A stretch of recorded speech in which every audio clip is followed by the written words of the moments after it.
I Subscribe to the started channel for dating this more. girl, Jen, last year. At the time, I was living with parents due to being given a 30-day notice to vacate after my apartment was bought by someone. I was going through some big career changes, so I admit. My mind was in the wrong place and I wasn't thinking as clearly and logically as I usually do. So keep that in mind while reading how stupid I was. When I was ready to look for a new place to move into, she wanted this place that was 300 to 400 above what I was hoping. I was an idiot and rushed things. BCI was dying to get out of my parents' place. We move in together, and she didn't pay any bills, even though she agreed to pay 400. She bought $50 of groceries once every 2 weeks. So I can't say she contributed nothing. We were sharing locations with each other since the beginning of our relationship.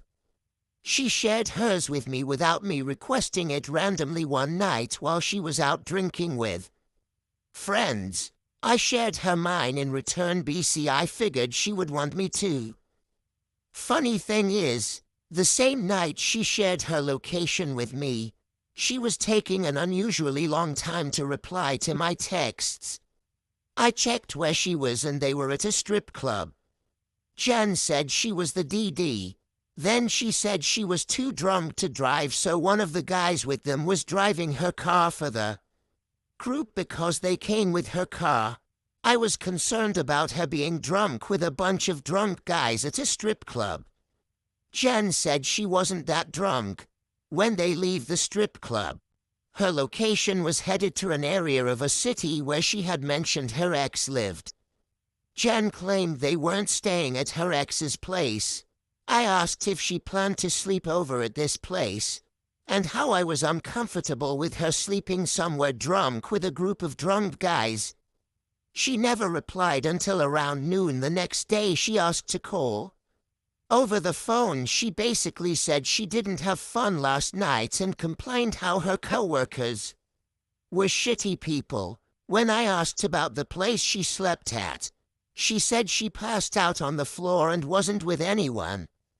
Jen claimed it wasn't her ex's apartment, but the other girl in the group, Ashley. I know the vehicle Ashley drives, and after breaking up, I drove by this apartment a couple evenings since it's OMW to my parents. I never saw Ashley's car there. I realize now how stupid I was, and how I should have ghosted her that morning and blocked her. I trust too easily, and I'm fixing that going forward. As the relationship progressed, Jen was constantly starting fights about tiny stuff, like having women following me on social media, who I wasn't even following back. Jen would stare daggers at me if I looked in the direction of any woman in public.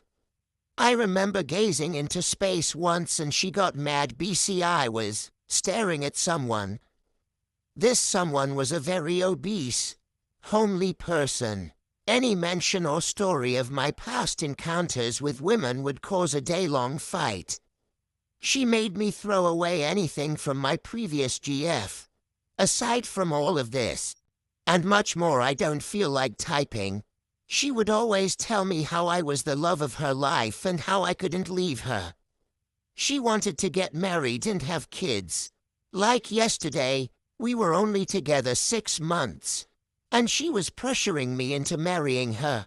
I started to use extra caution with sex because I didn't want to have kids at this point in my life.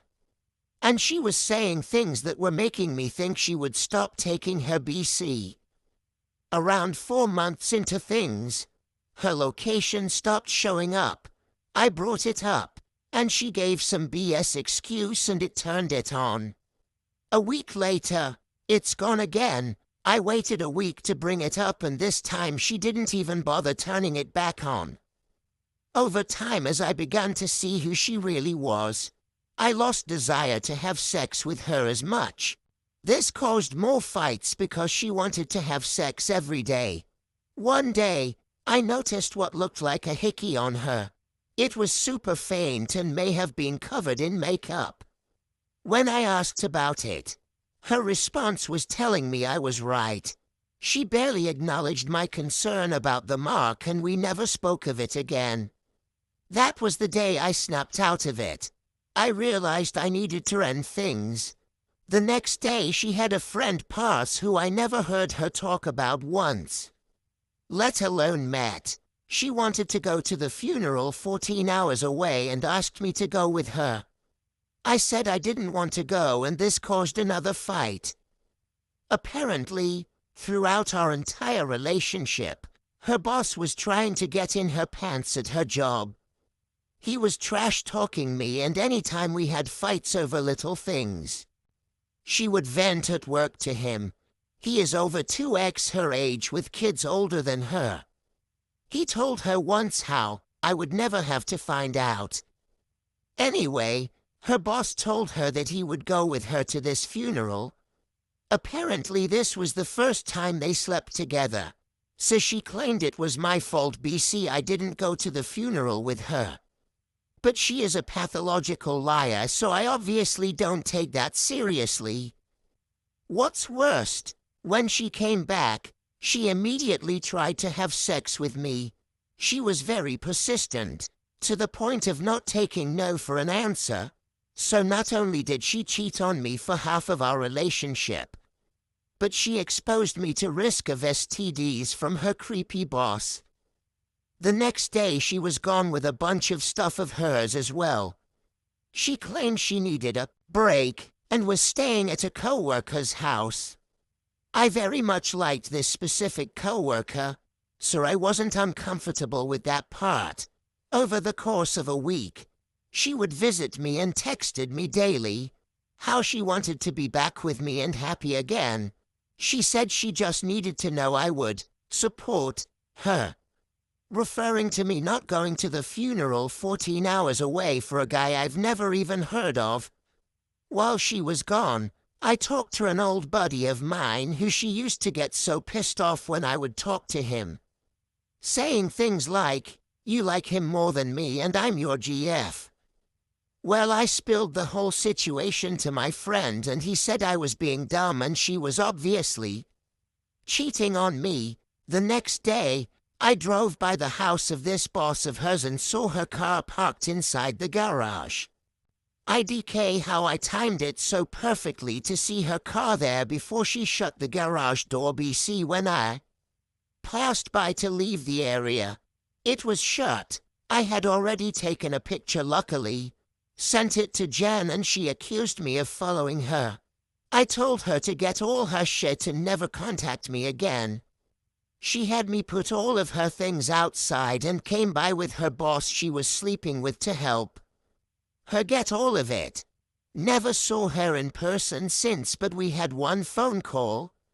I'll admit, I was harsh and called her a whore when I told her about all the things I was suspicious about during our relationship. She told me with what sounded like a smile on her face, "Yeah, I lied to you a lot." She said her new BF, her boss, was going to take her on multiple trips to Europe, and he was letting her rent out a room of his. She initially told me I could keep certain things she bought for the apartment. I gave her the $600 worth of gifts I got her. Over the course of 2 weeks after the end, she kept texting that she wanted this or that.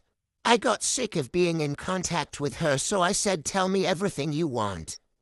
Then I'm blocking you." She snapped and said she wanted everything that I didn't pay for. I asked for the gifts I gave her and she refused to give those up. I put all of the stuff out BC, it wasn't worth it to me. I blocked her and that was it.